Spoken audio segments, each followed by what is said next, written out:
we're trying to onboard the next billions of people, it can't just be engineers. The first step has to be education. The education is not the end goal, it's just the beginning. The idea is to have talent locally to build solutions that solve local issues. If this technology is going to form the backbone of our future, it has to be on a chain that's affordable. People should not be discounting the fact that Solana is cheap and it's accessible. What's up, everyone? We're back in the hot seat today at the Next Billion podcast, where we talk to the entrepreneurs, the builders, the people that are making it happen all around the world. And I'm really excited today to have a conversation with a friend of mine who we've been having a lot of conversations, both IRL and over the interwebs over the last days, weeks, months, everything in between. We've got Colin Ogoo from the Solana Foundation, as well as Christex, which we can talk a little bit about as well. But Colin, how are you today? Yep, doing good. Very excited to have this conversation with you. And I've actually been like an avid listener of the podcast. And since I've seen it, it's never something that I imagine myself being on. So thank you for the invite and looking forward to this. The dream is real. Exactly. Can you imagine? It's really cool. I mean, you were a great speaker at Crossroads as well. You were at our conference in Istanbul recently as well, on a panel there talking with Austin Fedora from the foundation as well. So yeah, look, had to have you on, of course, and all of the good stuff that you're doing there. So maybe we can start a little bit before we get into, what you're doing in Sierra Leone and the really cool programs that you have there. Maybe what's been your arc so far as someone coming into crypto? Like, how did you get started in this crazy world and to get to where you are right now? Right. So I guess the origin story probably starts from university. Right. Because I guess that's almost like as far back I can actually remember. Yeah. So yeah, I had a calmer university life than most. That's good. So yeah, went to university in UK, studied computer science. So I have like a traditional software engineering background and graduated in 2014.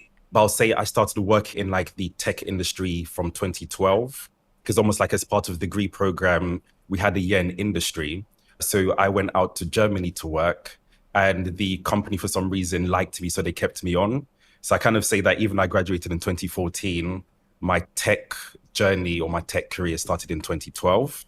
So I guess having a software engineering background, a friend of mine, David, introduced me to Bitcoin in late 2016. So he's like, hey, yo, Colin, there's this thing that I'm investing in. I just wanted to kind of like, exactly, yeah.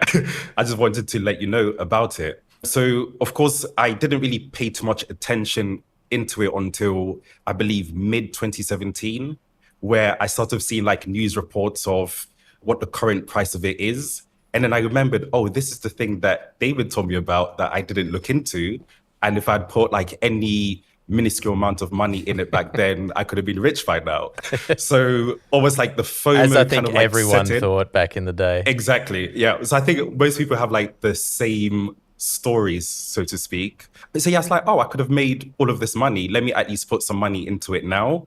And I think that's kind of like just what piqued my interest, was more like the financial side of things. But I guess as an engineer, I had like a curious mindset to kind of understand what's the technology that actually allows this to happen. So did my research and almost instantly became a firm believer that this technology is going to power our future, but it's not necessarily that the current implementations that we see today would be how it looks like in the future, but just the underlying technology was so convincing to me that I thought, okay, I need to kind of understand this more and even maybe refocus my career into blockchain technology rather than just general software engineering. So even with that thought, I didn't actually do anything with it until 2020, when the whole world was in lockdown. Suddenly we kind of have like more time on our hands. And I remembered this technology that I was so interested in. So I then started to make almost like active steps to learn the technology from an engineering side to see like how I can get involved with that in the long term. And I guess almost what drew me to Solana specifically was like quite a few things. So I was trying to figure out, okay, if I'm going to base my career on this, I need to kind of like make sure I'm going to be working like in the right ecosystem. So for that, some of like the criteria I had was, number one, the programming language that was used. And kind of fortunately, I was already becoming a Rust maxi. So almost like the yeah, blockchains and ecosystems that I was looking into, I just wanted them to be Rust based. So that kind of like narrowed it down a lot. But also more importantly, I was very curious about the actual team behind it. Because again, if I'm saying that I want to shift my career into this particular angle, I don't want to just base that on like, one individual in a room creating some kind of like meme coin or something. I actually wanted something that was like sustainable. And so then, yeah, researching on Solana and hearing about almost like where the founding team came from. And I was like, I mean, yes, we don't know where this technology is going to go, but if anybody knows what they're doing, guys from Dropbox, Qualcomm, all working on this thing, I think I can like align with them to a large extent. And I think probably the last point I had was, again, if this technology is going to form the backbone of our future, it has to be on a chain that's at least affordable. And I think the main reason why I came to that conclusion was the first NFT drop I was a part of was from the developer DAO, and they were issuing out a free NFT on the Ethereum network, but I had to pay $100. And I'm What? like, yeah. I was like, Oh I don't my God. understand. I was like, I don't understand how this works when this thing is free, but I have to pay Free. $100 just to transact in this network. And I thought, no, there must be another way, or there must be other chains that actually solve this problem. So actually, that's what made me go down the Solana path. Absolutely. I think a lot of people come to Solana for similar sort of reasons, right? Like people, I don't know, do they discount the whole fee argument maybe more than they did? Or because it is a really important thing. Like I've tried to introduce new people to crypto many times in the past, and it's like usually the new person that comes to crypto, they have like $100 or $200, Yep. or at least in my friend circle, and are like, cool, like I hear you talking about these internet coins, I want to get involved. And then it's like, oh yeah, by the way, it's going to cost you like $84 in fees on Ethereum, plus like the coins which you Yep. get to recoup that, they need to like 5,000 billion X in the next Ex- 24 hours for you to ever recoup that. Like it's just not a good experience, right? So yeah, I do think that people should not be discounting the whole fact that Solana is cheap and it's accessible, and that literally the onboarding process is so much easier and smoother. And I guess as well, so all right, you decide that Solana is something you want to focus on. What do you do next? Who do you reach out to? Do you just email SolanaFoundation.com or something? Or how does that work? Yeah. So because like I was very engineering focused, my thought is like, okay, Solana is the chain you want to focus on. So now you actually have to like learn this thing. So I just almost like started my journey in learning in terms of upskilling more on Rust, and then just like upskilling just generally what a blockchain is and how it works before getting to like the specifics of the ecosystem that I wanted to work in.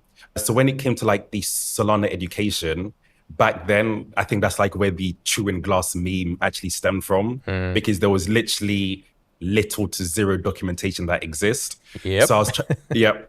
So it was at the part where I was trying to do something like very trivial. I think it was just like to send a custom instruction, and there was like no documentation on it whatsoever. And it kind of baffled me to say like, this is surely the entry point. How can there be no documentation around this? So I went into the Discord, I believe, and asked, how does this actually work? And fortunately at the time, Chase was there, and he didn't send me any documentation because docs never existed, but he sent me a repo link that almost like showcased a program and how that particularly works. So then I took that and I was like, oh yeah, this is actually what I was looking for. I didn't really need like step-by-step guide on how to do it, just an example of how it could be done. So from there, this was like, I actually remember the day, it was a Friday. This was around like 3 a.m. my time. So I took it, I was so excited, worked on it, and then I decided to write documentation on it to help others, because again, it was just something that was so trivial to do. So then I sent the documentation I wrote in the Discord, and Chase was like, oh, is this something that you just did? I was like, yeah, because I thought like this is a resource that other people would need. And I think that's kind of where the connection started. Yeah. And over the weeks, I just continued to, as I was learning, created documentation as well. And that's where kind of like Chase pulled me in and said, hey, we see you doing, all of this cool stuff. We see you writing about the tech. Almost like, do you want to come on board part-time to do exactly this? And for me, it was a no-brainer because I was learning anyway. So it's not like I was going out of my way to do this. It was just something that I was doing naturally. Yes, I kind of just almost fell into it that way, just by earnestly contributing back into the ecosystem. Well, this is what I say to everyone. And all of the people that I've spoken to often have similar stories where if you're looking to get a job in Web3, you need to just go and do stuff and be part of the community, right? And be someone that's involved and someone that people can look at that's maybe looking to hire and be like, wow, this is someone that's proactive. And they've just gone and done something, and that's amazing. And that's how many people get hired. Like, we certainly look for people, and we encourage people to do that. And yeah, it's often, people are like, oh, can I get a job in X place? And it's like, well, what have you done? What have you done? Exactly. Show us, are you part of the community? No. Do you know what we're doing? No. You're never going to find a role that way. So yeah, very interesting. So that's sort of how you get the start. And maybe this sort of flows into what you're doing now. So maybe we can talk a little bit about where you are and what you're doing and what your day-to-day involves at the foundation and other things as well we can talk about. But I assume it's moved on very much since the writing documentation for Random Things days, right? Exactly. Yeah, so I kind of say I have an official role and an unofficial role. So the official role is working in the developer relations team, and that still centers around it, almost like just providing the right resources for when engineers want to onboard into the ecosystem. They have almost like as much of the documentation and reference implementations and all the likes for them to actually get started, and not only get started, but almost like take them from the initial stages and almost guide them in a way that they can progress from like if I can say like an entry level Solana engineer to like a more adept one. So I think that's almost like what the role of the developer relations team is, and almost like not only to provide those resources, but also to have them in a way that is easy for people to even find in the first place. And also the relations side, having relationships with like the builders and developers that we have in the ecosystem. So I'll say that's the official role. The unofficial role is where, as I said, I'm very passionate about what this technology can do, especially in Africa, which is where I'm from and even where I live right now. So I was trying to like almost push in terms of how can we get this technology, just people being aware of the technology itself in Africa and begin to understand not only the opportunities for them in the ecosystem, but also almost like what this technology can do for them if they were to embrace it. So I think that forms a large part of the unofficial role that I have, which kind of also stems into a lot of the work that I'm trying to do in Sierra Leone around the Christex Foundation. So yeah, we can kind of like dig into that unofficial capacity. Yeah, tell us about the unofficial. So, I mean, you're there in Sierra Leone and you're part of a foundation, the Christex Foundation. And I mean, you're pretty much, my understanding, doing a lot of the work which needs to be done to onboard new developers, just like you did back in the day, right? And it's like now you're introducing lots of new people to some of the opportunities there. Tell us a little bit about, what you guys are doing there and the foundation as well. Yeah, so almost like the main goal of the foundation is almost like the slogan that we have is to enable Sierra Leoneans to pursue a better life in Web3. And I think, again, to a large extent, there are so many, I'll kind of like say unique opportunities that exist in our ecosystem that it's just like if people in the world were to kind of like understand what those opportunities are, there's almost like a different path that they can take that may not be available in like the current environment that they find themselves in. And it's almost like the idea for the foundation is to introduce people into the Solana ecosystem and now also provide them the almost like the teaching and the education for them not only to participate in the network, but become like active builders in the ecosystem as well. Because as I mentioned, that I strongly believe that this technology is going to form the basis of our future. And I think to a large extent, emerging markets, if they were to embrace this technology, it almost like gives them an opportunity to like leapfrog, I guess, the digital age that some of us have missed and actually just embrace the technology of the future. And to like a large extent, that's like the biggest ambition that the Christex Foundation has, is how can we integrate blockchain technology in Sierra Leone? But the first step of that has to be the education. So education is not like the end goal, it's just the beginning. It's like if people don't understand what this technology is, how to use it and how to work with it, it's almost like there's nothing else that you can do. So education is just the first step. And yeah, so the foundation itself, it's almost like it's a it's a physical school. So in terms of like, there's different ways a community can be formed, which is what you were alluding to at the start. In Sierra Leone, we opted for a physical version. And yeah, there's like so many factors behind that in terms of, to a large extent, the core infrastructure for an online community just doesn't really exist in terms of like access. You can't really just join a Sierra Leone Discord if many people like don't have reliable internet coverage, right? Like I remember that was one thing you were talking about. So it needs to be physical. Like it has to be an actual place. It's like I wish it wasn't, because the capital cost for a physical community is a lot higher. But yeah, as you're rightly saying, there is literally just no other way in terms of either having the devices to even connect to these platforms, it's not even just like reliable internet, just being able to afford internet is a challenge already. So it's like, yeah, it has to be a physical place where it's almost like we can create not only the right environment, but also provide almost like direct access to the resources that they'll need in order for them to be able to participate actively in the ecosystem.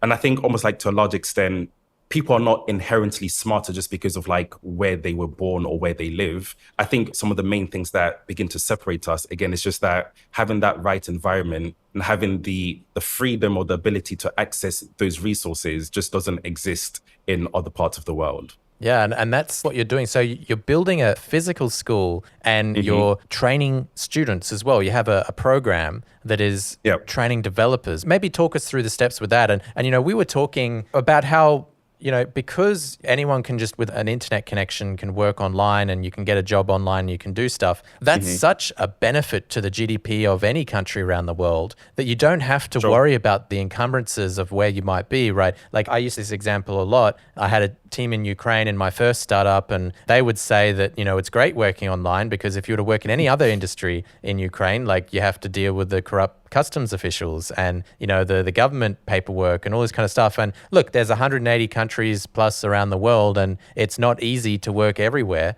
And often there are like encumbrances of if you happen to be born in some place and then you're just subject to maybe just terrible rules and outdated systems and blah, blah, blah. Well, hey, now you can not only learn, but you can also export your knowledge and you can bring money back into the country that doesn't have to bother about all of these horrible things, right? You work online, ship code online, get paid in crypto. That's amazing. And that's a huge benefit to the country. But maybe talk us through, like, what's the program like? What do you guys do? It's a physical in-person thing. How long is it? All that sort of stuff. Yeah, so I just want to like touch on a few things that you just mentioned there.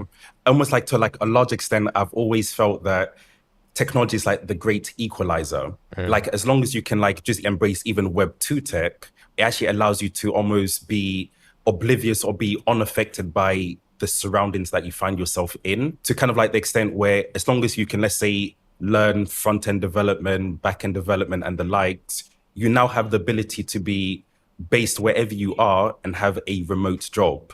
And almost like to a certain extent, COVID kind of helped in a way to kind of like establish that remote jobs is something that can work almost like to a certain extent and in certain industries. Yeah, absolutely. Being able to work remotely is something that's viable. And I think, tech is that great equalizer where irrespective of where you are in the world, if you have the skills, you can get employed.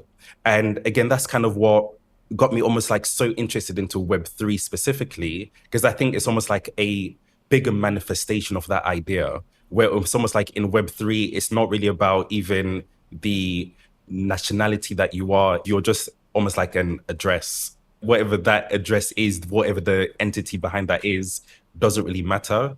Do you have the skills? Do you have the know-how? If yes, enter into this new world. And I think it's almost like that is the package of the opportunity I wanted to bring in Sierra Leone, to say like, hey, there is this whole new world that exists. If you to almost like buckle down and join this program that you have, you now have the ability to almost like be immune to anything that's going on locally. Whether the local economy is doing good or bad, it doesn't matter to you. Whether the government changed hands, it doesn't matter to you. Why? Because almost like your main income source is not local, it's external. So important. Yes, yeah, very, I very love that. important. And I think most people, I want to phrase it in a way where most people are not aware of some of the challenges that exist in Africa. And the reason why I almost say Africa is because you can just mention Sierra Leone, but almost like the challenges that exist in Sierra Leone also happen in like most other African countries as well. It's just like almost a varying degree of almost like what the specific problem is. And that's why people tend to speak about Africa as a whole. It's not that it's one country. It's just more so that the issues that exist in all of these nations are, if not identical, similar.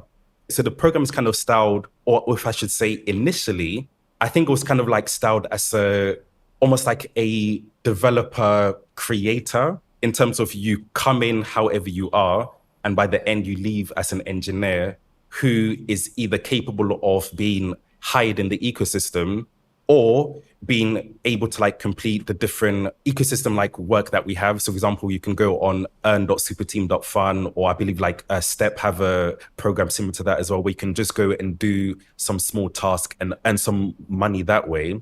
And even just getting to that level where somebody can complete a small task in the ecosystem is actually a huge deal. Because for example, in Sierra Leone, the average wage is kind of like around 60 to 80 US dollars a month. And most of the bounties that I've seen in the ecosystem are like 2 or 3 times there. So even if they're just able to do one task a month, that's already 3 to 4 times their potential earning for working for an entire month. Yeah. Like even just getting people to that stage alone, it's a massive deal. Like we can just do that, close shop, and we're like successful. But I can also like, we can actually push beyond that, which is maybe something that we'll get into later on. But yeah, so the program is kind of styled in terms of like a 3 to 4 month course, where again, there are no prerequisites. You don't need to be an engineer already. You don't have to study computer science. It's literally you come as you are. And we're going to almost do like an intensive course where you're coming to the school every single day, basically practically 9 to 5 for a period of 4 months. And you're going to get educated on basic principles of software engineering and then the more Solana specific side. And we also wanted to incorporate a program for just users, because again, if we're trying to onboard the next million, billions of people, it can't just be engineers. And engineers, yes, maybe we can have the ability to build a product. Actually, we can't build products on our own anyway. We need UI people, UX people, marketing, strategy, etc. So, and again, who are the people that are going to actually be using these products that we actually build? Is the end users. So the end users also have to be educated to a certain extent on like what the technology is, so that when these products get released, it's not something that feels very alien to them. It's kind of like something that they're already, fairly conversant with. So yeah, the program's kind of styled in terms of like an intensive course where, yeah, you come with no knowledge, and by the end of it, you either somebody who can participate in the bounties that exist, B, you can almost like become a founder in terms of like building products that at least even begin to solve an issue locally, and we can kind of like see if we can get some funding for you. Or D, you almost leave in terms of like having the knowledge of a user to say, I actually know these protocols that exist, and I can even almost like see a path on how I can begin to use these protocols that exist to either like enhance the life that I have, or maybe you are somebody that kind of like owns a small shop, or you have like some kind of industry that you have. How can you now begin to integrate blockchain technology into what you're doing already to kind of like enhance the offering that you have? Absolutely. And all of this is super exciting because I love the concept of coming as you are, and then 3-4 months later, you now have the ability to work anywhere, do anything. And also, I love the word that you used, immune. That's also really, and I think it would be very important for many countries of the world where the politics are not good, or, you know, new guy gets in, everything changes, everyone loses their job, or the industries in certain countries are dependent on the government in various ways. It's like, cool, don't need to worry about that, right? You're immune. You derive your Yeah. income from elsewhere. So I guess as well, to talk about growing communities and what you're doing there as well is you've got the developer program, you've got people that are going through that program and going through the process, which by the way, I remember Team Treehouse is a good online, there's like a lot of these different online courses that 3 months they teach you like front end, back end engineering. So we've hired people that have been through these sorts of things. So growing a community, like how do you do that on day one? Like what do? You turn up in Sierra Leone and you're like, I'm going to build a school and it's going to be a Solana school. And what do? Like you find some land somewhere, I don't know, you work with a local partner that already has a space, or what's the step one to getting that off the ground? So step one, I landed in Sierra Leone in April. I found the biggest bell that I could, walk to the center of town and just start ringing the bell saying there's an opportunity here. And the townspeople were like, look at this guy. But no, in all seriousness, I think in terms of starting a community, and I think almost like fortunately, irrespective of what community you're trying to start, you're actually not starting from the beginnings. Like you're never really like the first one. And what I mean by that is, yes, there may be no existing community already that like is doing exactly what you're intending to do, but there are like some communities that could have been formed already that are like tangentially related, or you can begin to like almost attempt to integrate yourself with those existing communities already that exist and begin to like introduce your idea as well. And I think there's like many different approaches. So for example, let's say you're trying to do this in your part of the world, you can kind of like even find existing engineering communities that exist already that have like some kind of engineering know-how, and then you can now introduce this other technology to them. But what I did specifically for Sierra Leone is I kind of decided that I wanted to focus on the youth, because I guess in terms of like the demographics that we have anyway, the youth population is like much larger than any other sector that we have. So then I thought, okay, if I want to target the youth, what would be like the best strategy for me to do that? And actually it was my dad, I have to give credit where credit is due, that said he could probably look at the universities, because of course that's where like the talent of the next generation is being birthed from. So why don't we start from there? So I approached the University of Sierra Leone, explained to them the program that I wanted to do in terms of like, and showcase how it could benefit not just the students and even not just the university itself, but the nation as a whole. And almost like, fortunately, they bought into that idea. So yeah, so kind of like my initial start of the community is like, okay, I'm going to focus on university students, because again, they're the ones that have a base level of education already. So that's a good foundation to start from. And they are already almost like looking for careers or looking for things to do once they leave. Because again, in Sierra Leone, there is such a severe lack of opportunities that even if you're to go through universities, like there's no guaranteed job at the end. I mean, this is not even unique to Sierra Leone, even in the UK. Yeah. That's the same issue as well, but it's just a bigger proportion, or it's just a larger percentage in Sierra Leone. So I thought like they would be like the ideal group to work with, because it kind of just like fits both camps in terms of they have a basic education already, and there's actually little to no prospects for them once they leave. So me kind of like bring this opportunity, they can actually see a path from where they are now to completing university and actually have something credible or something tangible that they can actually do. That's a big one. It's like you do the university and it's like, oh no, that actually is a path to go and earn some money. And it's not just sort of you do the university, oh gee, I hope I get a job somewhere, or oh, the local economy sucks and now I can't find a job and I just spent all this time. Like, it's good having that pathway.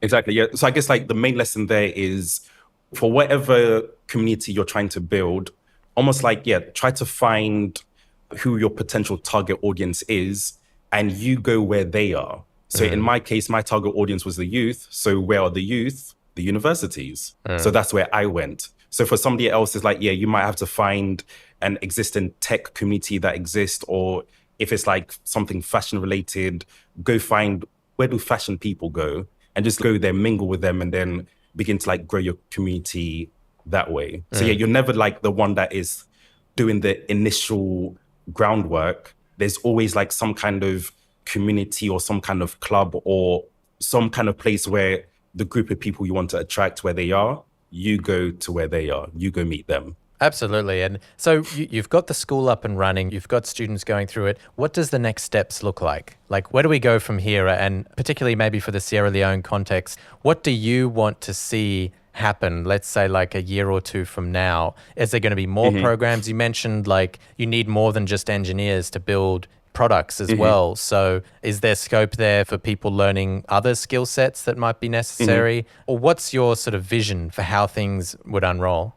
Yeah, this is actually a very interesting question. And it's something that I kind of like been thinking about a lot, because almost like the traditional thing to do is people always use the word scale. And scale is a word that I've started not to enjoy or not to like very much, because I'm started to think that not everything actually needs to scale.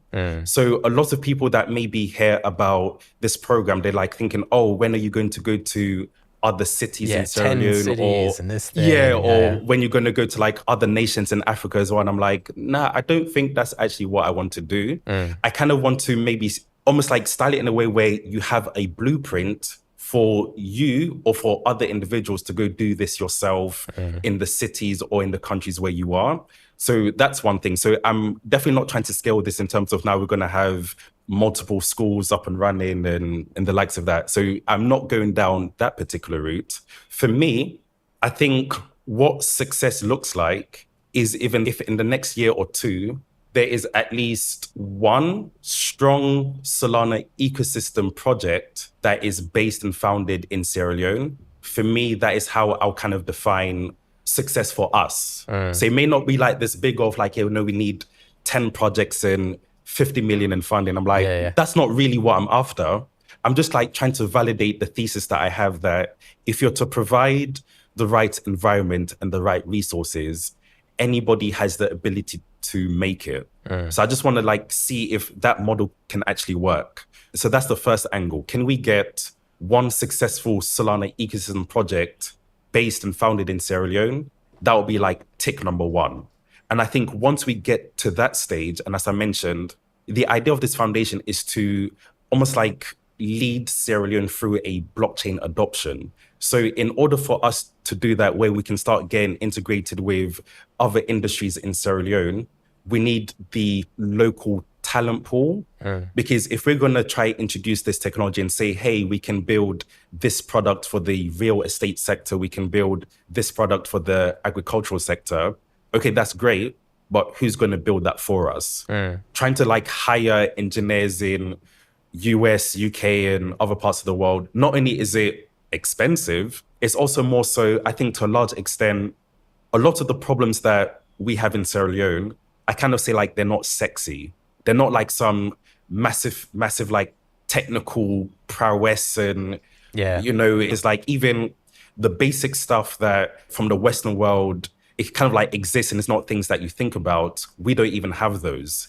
So to now attract the right talent that will be passionate enough to build those solutions, I think it's going to be quite difficult to do. So then the idea is also to have enough talent locally to be able to build these solutions that solve local issues. So like that's kind of like the long term. That's interesting. So what sort of issues are we talking about here? And what sort of business do you think would be that one major project? One thing that comes to mind is like outsourced development is sort of, if you're training a lot of people, then what model has worked very well in Eastern Europe is they have hundreds of thousands of engineers in really big firms, and there's always a constant flow of work as well, and it's a constant income stream as well.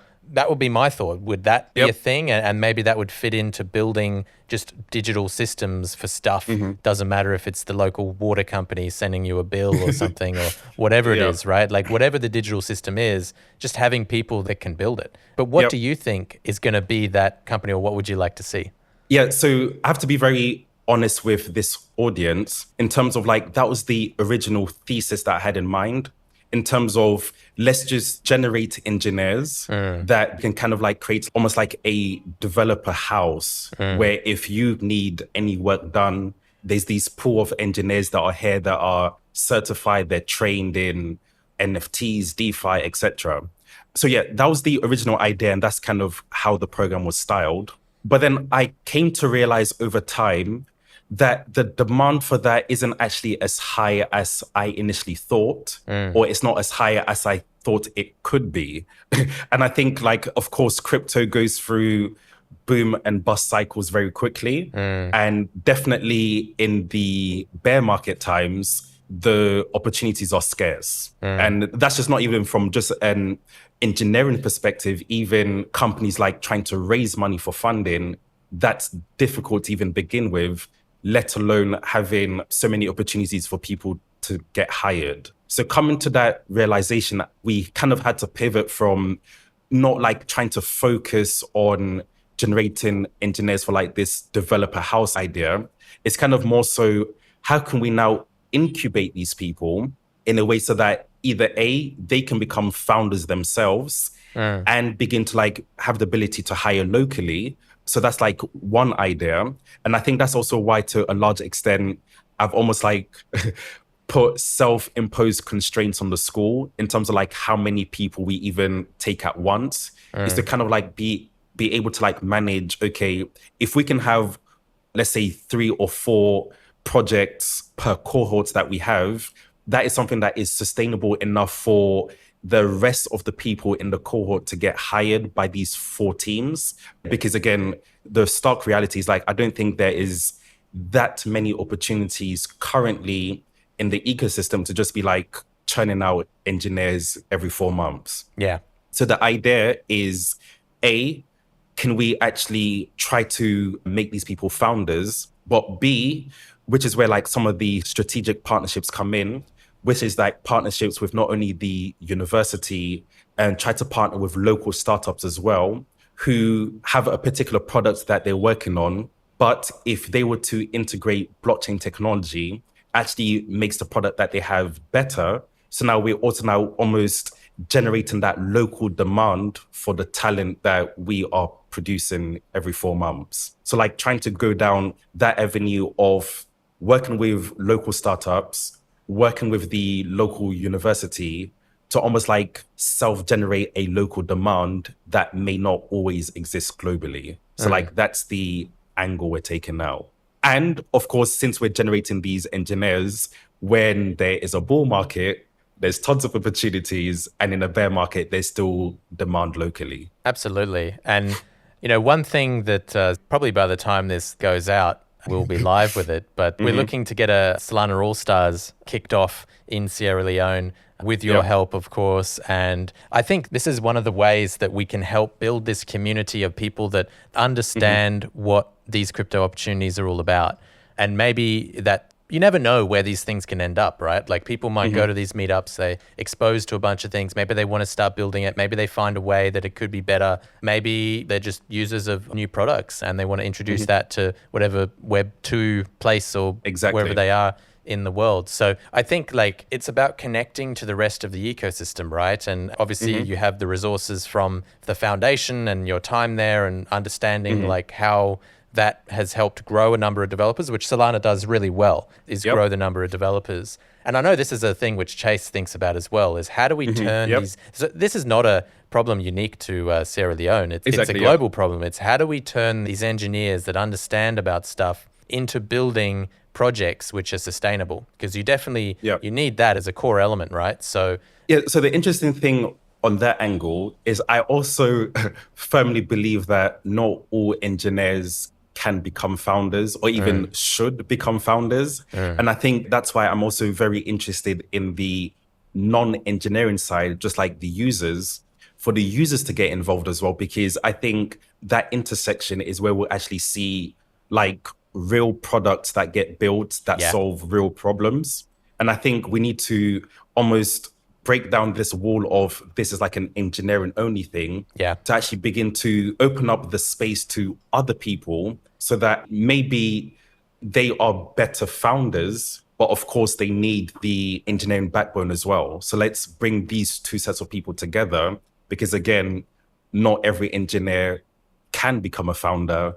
Not every engineer should become a founder. And it's like, you don't need to. Like even me personally, for a long time, I kind of like styled myself as that person. Like, I just want to be an engineer. I don't want to run a company. I don't care. I just want to write code. And I think it's okay to stay in that lane if you want to. 100%. But for this ecosystem to like continue to grow, we need to bring the other people, the entrepreneurs and everybody else into the room to also educate them on this technology that we're also passionate about, and then begin to like see how we can again build real products from this. Absolutely. So I guess in sort of closing, we're almost at time here, but are there ways that people can follow the progress, get involved in some way, or what do you need going forward? I guess your context is very sort of local to Sierra Leone as well. So, but Twitter, websites, anything like this that the people should go and visit as well? So I guess, probably the best way to stay up to date with the efforts that we're doing is via Twitter. It's almost like Web3 or crypto lives on Twitter for now, at least. So it's at Christex FNDN, which I'm sure will be in the show notes somewhere. Put it in the description. That's the best way to stay up to date. And I think kind of like more importantly, it's almost like the steps that we're taking, like right now, we're kind of almost in stealth, where we haven't publicly launched in Sierra Leone. And there's like a few reasons for that. Because number one, the demand is going to be crazy. Is the main thing. So what we're trying to do with like these first sets of students that we have, so I think we currently have about up to 40 students enrolled in this first set. And what we're trying to do is we're trying to almost like, of course, go through the program with them and get them to that stage where actual like products are being built, so that when we publicly launch, we can, to a certain extent, use them as like a use case to say like, hey, this is actually the opportunity that exists. This is kind of like what you could become if you're to put the right effort into this. So that's the strategy that we're taking. So we're kind of like in stealth at the moment, but it's quite hard to be stealthy when there's like a physical building on the university campus. So like, a lot of people have been asking like, oh, what's going on in here? What's this building about? What are you guys doing? And we kind of give them like some kind of vague terrible answer. Building the because, future. Of something.